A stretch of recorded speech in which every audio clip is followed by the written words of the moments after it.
मजबूत नींव यूपीए से डाली जाएगी। अभय जी, पहले आप ही के पास आती हूँ। अमित शाह यहाँ पर प्रभारी हैं, सौंपे गए हैं, कैसे यहाँ पर जड़ से खड़ा करेंगे? देखिए, अमित शाह को उत्तर प्रदेश का चुनाव इंचार्ज बनाना एक सीधा सीधा संदेश है कि उत्तर प्रदेश में अल्पसंख्यक क्या करेंगे, उनका ध्रुवीकरण किस तरीके से होगा है? और सवाल ये है कि अमित शाह उत्तर प्रदेश में शुरुआत कहां से कर रहे हैं। अभी उत्तर प्रदेश में एक उपचुनाव हुआ है? भारतीय जनता पार्टी को याद करना चाहिए कितने वोट मिले। अभी 10-12 दिन पहले उपचुनाव हुआ है, शायद 2 या 3 हजार वोट मिले हैं। कांग्रेस या भारतीय जनता पार्टी तीसरे चौथे क्या 20 में 21वें स्थान पर है बसपा और सपा को मुकाबले।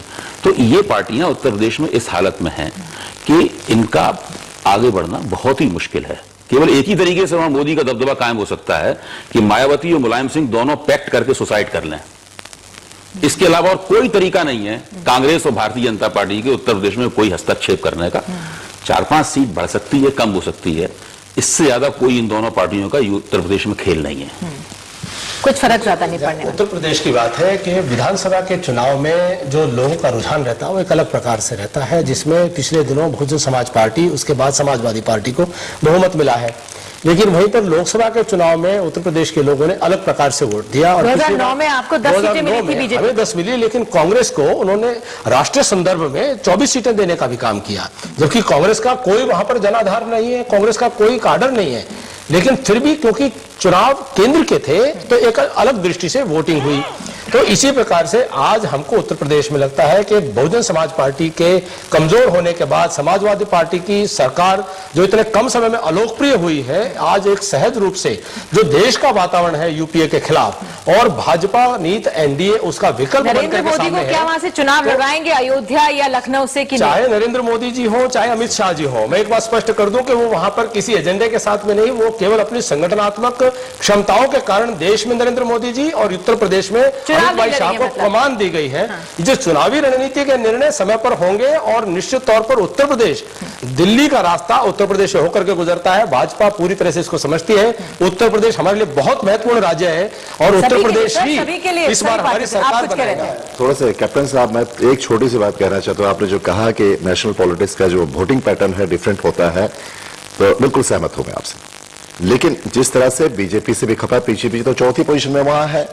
और दूसरी बात है जो मैंने बताया कि जो अंतर्द्वंद आपके बीच में है और जो करप्शन से इश्यूज जो आए हैं और जिस तरह से लोग फ्रस्ट्रेटेड कांग्रेस सर्विस से, तो नेशनल विजन लेते हुए लोग क्यों ना थर्ड फ्रंट की जो पार्टीज है, रीजनल पार्टीज को ज्यादा वोट दें। और मैं सोचता हूँ देश में बीजेपी शासित राज्यों की है, बीजेपी की है। देखिए आज पूरे देश के अंदर क्राइसिस ऑफ क्रेडिबिलिटी है, दूसरी बात करप्शन का मैटर है, वो इशू नहीं है। कैप्टन साहब, मेरा फोकस वो नहीं था, आप समझने की कोशिश कर रहे हैं। मेरा फोकस ये था, जब राष्ट्र को सामने रखते हुए लोग वोट देंगे तो जो थर्ड फ्रंट या फेडरल फ्रंट की संभावना बनेगी और जहां मुलायम सिंह यादव भी एक अहम भूमिका निभाएंगे ऐसा लगता है, प्रतीत होता है, तो सीटें वहां उनकी बढ़ेंगी, रीजनल पार्टीज का ज्यादा बढ़ेंगे सब जगह पे। ठीक, ये आपको मैं बताना यहाँ पे राजीव राय, क्या कुछ चिंता होती है आपको समाजवादी पार्टी को कि अब नरेंद्र मोदी उत्तर प्रदेश में अगर आ जाए तो उनका एक सिपह सालार तो आ ही गया है वहां पर? जी, हमें बिल्कुल चिंता नहीं है। नरेंद्र मोदी जी कुछ दिनों पहले कर्नाटक भी आए थे और कर्नाटक में भारतीय जनता पार्टी की सरकार थी। हमारे बीजेपी के मित्रों को चिंता करनी चाहिए कि क्यों जहां जहां नरेंद्र मोदी के कदम पड़ते हैं इनकी हालत बद से बदतर हो जाती है। पहली बात। दूसरी बात, कांग्रेस और बीजेपी के लोग बहुत सालों से देश में सपने बेचते आए हैं। अब ये सिर्फ सपने देख सकते हैं, बेच नहीं सकते। कांग्रेस के लोगों ने सपने बेच कर आया 100 दिन में महंगाई कम करेंगे, देश ने देख लिया भ्रष्टाचार। एनडीए ने भी बहुत सारे सपने राम मंदिर से लेकर स्वाभिमान और राष्ट्रभक्ति के सपने बेचे थे। जब सरकार में आए तो इनके सपनों को सच्चाई होते हुए देश की जनता ने देख लिया। तो अब ये बहुत दिनों तक देश को बेवकूफ बनाना इन दोनों पार्टियों के बस की बात नहीं है। उत्तर प्रदेश में नरेंद्र मोदी आए, मैं आपको विश्वास दिलाता हूं कि जैसे 120 से 40 पर कर्नाटक में आ गए, वैसे 40-50 से 10-15 पर सिमट कर आ जाएंगे। और अभय जी ने बहुत बढ़िया आकलन किया है। अभी विधानसभा का चुनाव हुआ, वहां 2000-3000 जब आए। मेरे को नहीं लगता है कि नरेंद्र मोदी उत्तर प्रदेश में जाकर संभव बीजेपी का कोई भला कर पाएंगे। अगर जहां जहां कदम पड़े हैं वो अपना इतिहास दोहराएंगे, वहां पार्टी को और भी खराब करेंगे। समाजवादी पार्टी, आपने बिहार का उदाहरण देखिए, नरेंद्र मोदी बिहार में नहीं गए, राज्य की कितनी जीत के साथ वो लोग आए। ये 80 सीटें बहुत अहम है और चाहे कितने भी दौरे कर लें आपके सभी नेता, लेकिन कुछ असर पड़ता नहीं दिखता। देखिए, पहले आपकी बात का मैं जवाब दूंगा, लेकिन जो भारतीय जनता पार्टी ने प्रभारी बनाया और जिनको आज माला से लदा हुआ आपने दिखाया अमित शाह जी को, मुझे बड़ा दुख होता है। उत्तर प्रदेश अटल जी का, भारतीय जनता पार्टी के लिए अटल जी का प्रदेश है, अभी जो मौजूदा राष्ट्रीय अध्यक्ष है उनका प्रदेश है, और वहां एक तड़ी पार को प्रभारी बनाया है।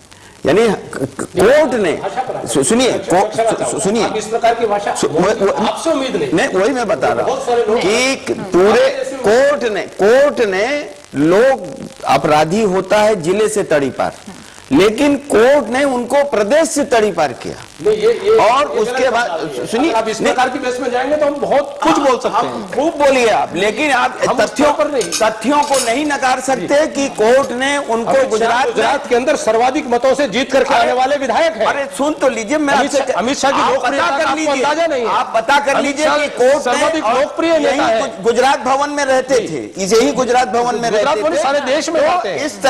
इस तरह और ये सीबीआई का दुरुपयोग करके आपने गलत प्रकार के मुकदमे डाल करके, सीबीआई हमने नहीं लगाई, सुप्रीम कोर्ट ने लगाई, केवल हम पर खाली झूठ बोलने से यादव पर लगाई, सुप्रीम कोर्ट ने लगाई, सुप्रीम कोर्ट ने लगाया, आपने लगाया, आपने सीबीआई को पीछे लगाया, आप सीबीआई का दुरुपयोग करते हैं। ये आप सुप्रीम कोर्ट का अपमान कर रहे हैं। आपकी अल्पमत की सरकार बहुमत में सीबीआई के कारण से है। अच्छा। तो आपका अल्पमत की सरकार अनैतिक तौर पर अगर आज बहुमत में है तो सीबीआई के कारण से है, वो सीबीआई का दुरुपयोग आप करते हैं, उसी कारण से आपने मुकदमा बनाया अमित शाह पर, मोदी जी को आपने तंग करने की कोशिश की, आपने झूठे मुकदमे बनाने का काम किया सदा। आप हमेशा विपक्षियों को दबाने की कोशिश करते रहे। अरे आपके पास नहीं निभाया है। चलिए, इसमें फिर मुझे एक ब्रेक लेना पड़ रहा है। नहीं, सीधी सी बात है। पूरी कर लीजिए। सवाल यह है कि हाई कोर्ट और सुप्रीम कोर्ट ने उनको गुजरात में घुसने से मना किया था।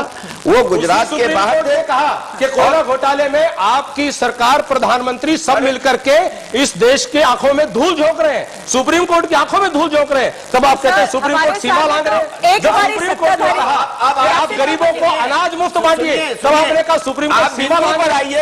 अभी हम आपका जवाब देते हैं। आप सुप्रीम कोर्ट की आप दोनों की बात हो, सुप्रीम कोर्ट की अवहेलना करते रहे।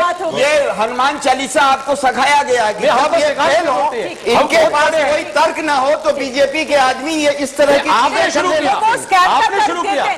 अमित शाह, आप ये बताइए, अमित शाह को गुजरात से बाहर रखने के लिए कोर्ट का आदेश था या नहीं था?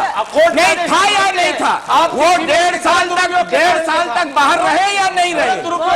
नहीं, सीबीआई कोर्ट का आदेश था, कोर्ट का। सीबीआई का गलत दुरुपयोग। एक ब्रेक ले लेते हैं, एक ब्रेक लेते हैं, एक ब्रेक लेते हैं, तुरंत